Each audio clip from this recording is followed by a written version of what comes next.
Hello అండి, అందరు ఎలా ఉన్నారు? బాగున్నారా? ఇంకా ఈరోజు వచ్చేసి మేమైతే టెంపుల్కి వెళ్తున్నాం అన్నమాట. ఇంకా ఇంతకుముందు చాలాసార్లు వెళ్ళాము, కాకపోతే ఈరోజు కొంచెం స్పెషల్ కాబట్టి ఈరోజు కూడా టెంపుల్కి వెళ్దాం అనుకుంటున్నాము. ఇంకా మా పిల్లలు కూడా ఇంట్లోనే ఉన్నారు, ఆ రోజు హాలిడే అన్నమాట. ఇంకా అందరం నలుగురం కలిసి టెంపుల్కి వెళ్దాము అని సరదాగా అలాగే బయటికి వెళ్దాం అని అనుకున్నాము. ఫస్ట్ అయితే టెంపుల్కి వెళ్ళాలి కాబట్టి ఇంకా ఇంట్లో పొద్దున్నే పనులన్నీ కంప్లీట్ చేసుకొని పిల్లలకు స్నానాలు చేయించి రెడీ చేయించి మేము కూడా స్నానాలు రెడీ అయ్యి అంత పనులు అయ్యేసరికి 11 అయిందనమాట. ఎంత తొందరగా వెళ్దాం అనుకున్నామో అంత లేట్ అయింది. మొత్తానికైతే ఇంటి దగ్గరే 11 అయింది. ఇంకా అయినా పర్లేదు వెళ్దామని ఇంకా నలుగురం అయితే టెంపుల్లోకి అయితే వెళ్తున్నాము. మేము వెళ్ళేసరికి ఆ రోజు కొంచెం స్పెషలే కాబట్టి చాలా మంది ఉన్నారనమాట. చాలా అంటే చాలా మంది ఉన్నారు. ఇంకా లైన్లో నిలబడి దర్శనానికి వెళ్ళాలి. అయినా పర్వాలేదు, తొందరనే వెళ్తున్నారు కాబట్టి కొంచెం ఇబ్బంది ఏమీ అనిపించలేదు. ఇంకా పిల్లలు మేము బ్రేక్ఫాస్ట్ చేసే వెళ్ళాం కాబట్టి కొంచెం ఇబ్బంది ఏమనిపించలేదు. ఇంకా కాకపోతే ఏంటంటే చాలా మంది ఉన్నారు ఆ రోజు, ఏంటో తెలియదు. మేము ఎప్పుడు వెళ్ళినా కొంచెం తక్కువ మందిగా అనిపించేది. ఏదైనా సంథింగ్ స్పెషల్ అప్పుడు మాత్రమే చాలా మంది జనాలు ఉండేది. ఇంకా అప్పుడప్పుడు మేము వెళ్తూనే ఉంటాం ఈ టెంపుల్కి. ఆ రోజు కొంచెం తక్కువ జనాలు ఉండేది, కానీ ఈరోజు చాలా అంటే చాలా జనాలు ఉన్నారు. కొంచెం స్పెషల్ డే కాబట్టి ఇంకా మేమైతే లైన్లో నిలబడి గుడిలోకి అయితే వెళ్తున్నాము దేవుని దర్శనానికి. అంత లేట్గా వెళ్ళినప్పటికీ మేమైతే కరెక్ట్ టైంకి అయితే వెళ్ళామన్నమాట.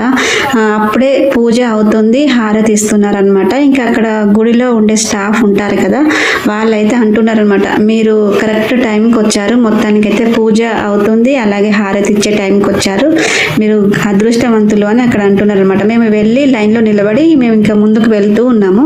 వాళ్ళు అలా అంటుంటే మాకు చాలా హ్యాపీగా అనిపించింది. ఎందుకంటే పూజ జరుగుతుంది, హారతి ఇస్తున్నారు, దేవుని దర్శనం అయింది. చాలా చాలా హ్యాపీగా అనిపించింది. ఎందుకంటే మేము హడావిడిగా అంత లేట్ అయింది అని బాధపడుతూ వెళ్ళానా, కానీ అక్కడికి వెళ్ళిన తర్వాత దర్శనం జరిగింది, హారతి తీసుకున్నాము, పూజ చూసాము. చాలా చాలా హ్యాపీగా అనిపించింది. ఇంకా పూజ తర్వాత ఇంకా బయటికి వచ్చేసి తర్వాత కాసేపు అయితే అటు ఇటు చూస్తూ ఉన్నాము. ఇంకా మా పిల్లలైతే ఒక్క కాడ ఉండట్లేదు, అక్కడ ఒక పెద్ద బావి ఉంటుంది అనమాట. ఆ బావి చూస్తూ అక్కడే ఉందామని అంటున్నారు. కాకపోతే అక్కడ ఎండగా ఉందని నేను ఇటు సైడ్ తీసుకొచ్చాను. ఇంకా అక్కడ కొన్ని ఫొటోస్ దిగుతున్నాము, వీడియోస్ తీస్తున్నాము. చాలా చాలా బాగుంటుంది ఈ గుడి. చాలా స్పెషల్ అనమాట. స్పెషలే కాకుండా చాలా చారిత్రాత్మకమైనది, ఎంతో విలువైనది, చాలా పేరు పొందిందనమాట ఈ గుడి. ఇంతకీ ఇది ఎక్కడ ఉందో తెలుసా? హన్మకొండలోని 1000 స్తంభాల గుడి అంటారనమాట.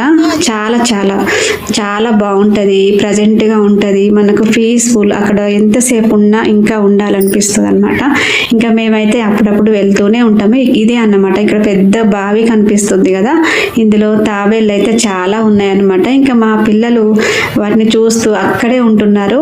ఇంకా కాసేపు అయితే ఉండి తర్వాత మళ్ళీ ఇటువైపు వచ్చాము. చాలా చాలా పేరుగాంచిన గుడి అని చెప్పొచ్చు. మనం ఏమైనా కోరికలు కోరుకున్నా మళ్ళీ నెరవేరుతాయి. చాలా హ్యాపీగా అనిపించింది. నా కోరిక ఒకటి నెరవేరింది చాలా రోజులకి కాబట్టి నేనైతే టెంపుల్కి వచ్చానమాట. మొత్తానికైతే చాలా చాలా హ్యాపీ. మొత్తం ఫొటోస్ వీడియోస్ కూడా తీసుకుంటున్నాము. విచిత్రం ఏంటంటే ఎప్పుడు మేము తొందరగా వెళ్ళేది, అలాంటిది ఈరోజు లేట్గా వెళ్ళినప్పటికీ దర్శనం జరిగింది, హారతి తీసుకున్నాము. హ్యాపీగా అనిపించింది, చాలా చాలా మనసు ప్రశాంతంగా అనిపించింది. ఇంకా లేట్గా వచ్చినా కూడా ఈరోజు అయితే ఎందుకో చాలా హ్యాపీగా అనిపించింది. ఇంకా పిల్లలు మేము అక్కడ లింగం లాగా ఉంటుంది కదా, అది హగ్ చేసుకుంటే మంచిదంట. అందరూ అలాగే చేస్తున్నారు. ఇంకా మేము కూడా హగ్ చేసుకున్నాము, ఫోటోలు దిగాము. తర్వాత ఇంకా లంచ్ టైం అయిపోయింది, అప్పటికే కొంచెం లేట్ అయింది. మేము అక్కడ చాలాసేపు స్పెండ్ చేసాము. దర్శనం తర్వాత చాలాసేపు స్పెండ్ చేసాము. ఇంటికి వెళ్ళాలంటే ఇంకా టైం పడుతుంది, పిల్లలకి ఇబ్బంది అవుతుంది. ఇంకెట్లాగూ బయటకు వచ్చాం కదా, అందరం పిల్లలు కూడా ఉన్నారు కాబట్టి ఇంకా బయట లంచ్ అయితే చేస్తున్నాము. ఒక రెస్టారెంట్కి అయితే వెళ్ళినాము. ఈ రెస్టారెంట్కి వెళ్ళడం అనేది ఫస్ట్ టైం. ఇంతకుముందు వేరే రెస్టారెంట్కి వెళ్ళాము, కాకపోతే అది కొంచెం దూరంలో ఉంది. ఇంకా ఈ దగ్గర ఉన్న రెస్టారెంట్లోకి అయితే వెళ్ళాము. ఇది ఎలా ఉంటుందో ఏమనుకున్నాం, కానీ ఫుడ్ అయితే చాలా టేస్టీగా ఉంది, చాలా బాగుంది. మొత్తానికైతే ఒక ఫ్యామిలీ ప్యాక్ బిర్యానీ అయితే తీసుకున్నాము. పిల్లలు మేమైతే తినేస్తున్నాము. ఇంకా మార్నింగ్ కూడా లైట్గా బ్రేక్ఫాస్ట్ చేసాం కాబట్టి ఇంకా చాలా ఆకలిగానే ఉన్నారు పిల్లలు. మొత్తానికైతే అందరం కలిసి లంచ్ చేసి ఇంకా బయట కాసేపు అలా స్పెండ్ చేసి అయితే ఇంటికి వచ్చాము. ఈరోజు చాలా చాలా హ్యాపీగా అనిపించింది. ఈరోజు అయితే ఇలా గడిచిందండి. Okay, bye friends.